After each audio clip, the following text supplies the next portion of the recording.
talking with Congressman Groffman about how it is kind of crazy timing that it's falling on a day where the stock market is kind of going nuts with this trade news. The president's announced he's frozen aid to Ukraine.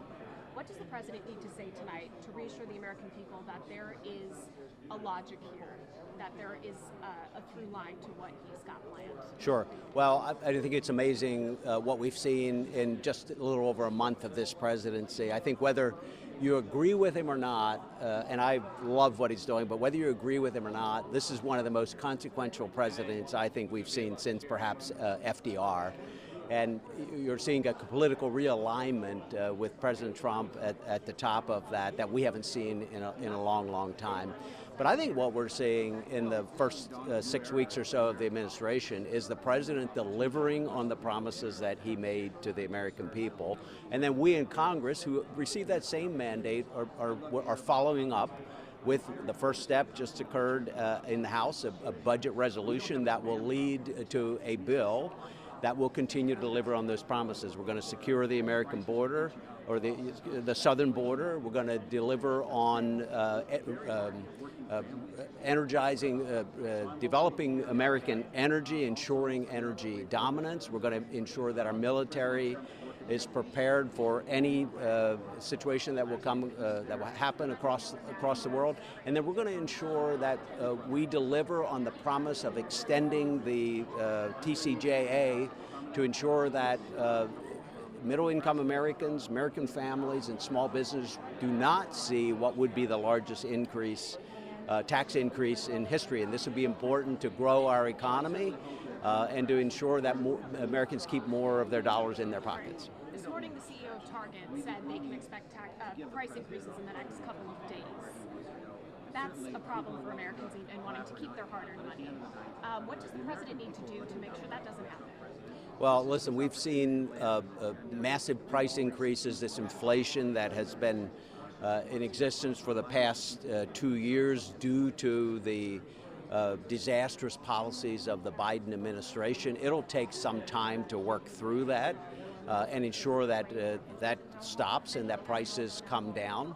But the president has an economic plan that I think will work. Again, it gets back to ensuring that we don't have a large tax increase, and then ensuring that we're putting the policies in place that will grow this economy. And I think another important part of it, the president has talked multiple times about balancing the budget. The bill that passed out of the House includes doing this in a fiscally responsible way. It would include cuts to spending that will help to grow the economy as well. Every dollar that is spent by government competes with dollars that can be invested privately. And so I think put all of that together and you're going to see the economy continue to grow and continue to provide opportunity for the American people. Tell me about your guest. So I'm a local business owner. He's actually Lynn Weaver is the owner of Shady Maple Farm Market.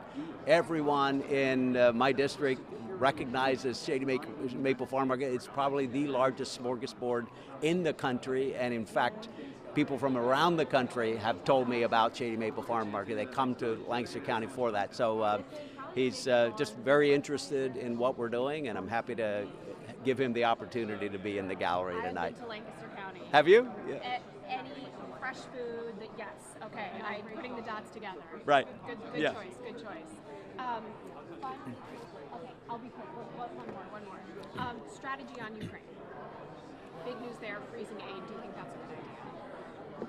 Well, anyone who knows my record knows that I think it is important. It has been important to support Ukraine against the aggressor in this situation, who is Putin.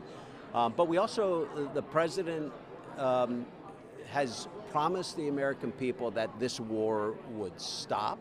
And I think they elected him to ensure that we do that. And so we have to be sure that Zelensky is at the table. He wants to, he should know that that aid from America doesn't come without some responsibilities on his part. I think what we saw at the Oval Office was a disrespect. It was a shame that we saw that. But I think the president has a plan to ensure that this war stops, and I think he'll accomplish that. Great. Congressman, thank you very much. Enjoy the evening. Thank you.